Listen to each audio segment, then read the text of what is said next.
Hoy os voy a hablar del mandato de género. Lo más básico antes de empezar a hablar del mandato de género es hablar del género.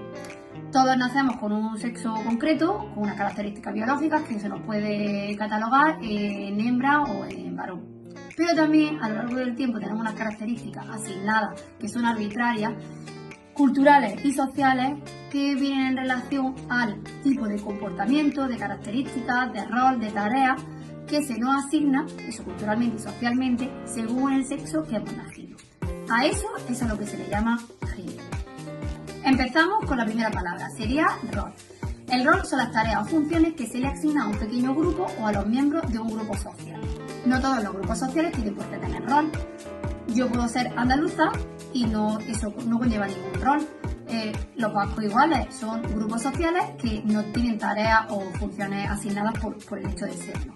Pero sí hay otros grupos sociales como ser estudiante, ser racial en sociedades racistas, ser mujer en sociedades patriarcales, ¿vale? Entonces, el rol de género, ¿qué sería? Pues las funciones y las tareas que se le asignan tanto al grupo varón o al grupo mujer por el simple hecho de serlo. Estos roles suelen conllevar un estatus social. En el caso de los roles atribuidos a las mujeres, suelen tener menos estatus social que los roles atribuidos a los hombres. El siguiente concepto del que voy a hablar es el estereotipo. El estereotipo al final son las conductas consensuadas que le otorgamos a la forma de ser de un determinado grupo. Le otorgamos valores, características. Aquí sí entran los estereotipos de ser andaluz. O sea, hay estereotipos por ser andaluza que no voy a entrar en ellos, como hay estereotipos de género donde se le atribuye una serie de características a una persona por ser hombre o por ser mujer.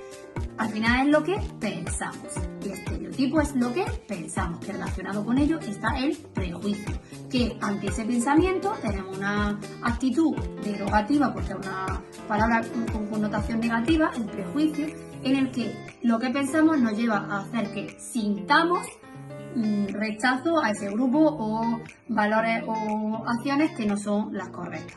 Por ejemplo, las mujeres no son buenas en matemáticas. ¿O sí? Las mujeres no tienen buen sentido de la orientación. ¿O sí? Las mujeres no son buenas investigadoras. ¿O sí?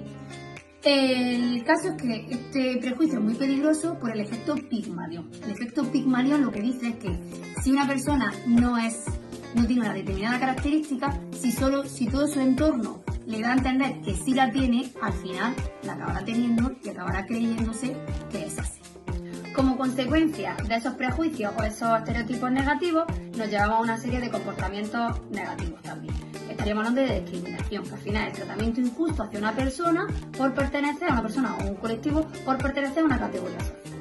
Cuando hablamos de discriminación hacia la mujer, hablamos de contextos o situaciones en el que la mujer, por el simplemente hecho de ser mujer, se encuentra con barreras o dificultades para acceder a una serie de privilegios de determinadas situaciones, de puestos de trabajo, donde rara vez esto le ocurre, podemos hablar de discriminación negativa hacia el hombre. Para contrarrestar toda esta discriminación de lo que yo he hablando hasta ahora, existe una medida que se llama la discriminación positiva, que tanta cola trae cuando la descontextualizamos de todo esto.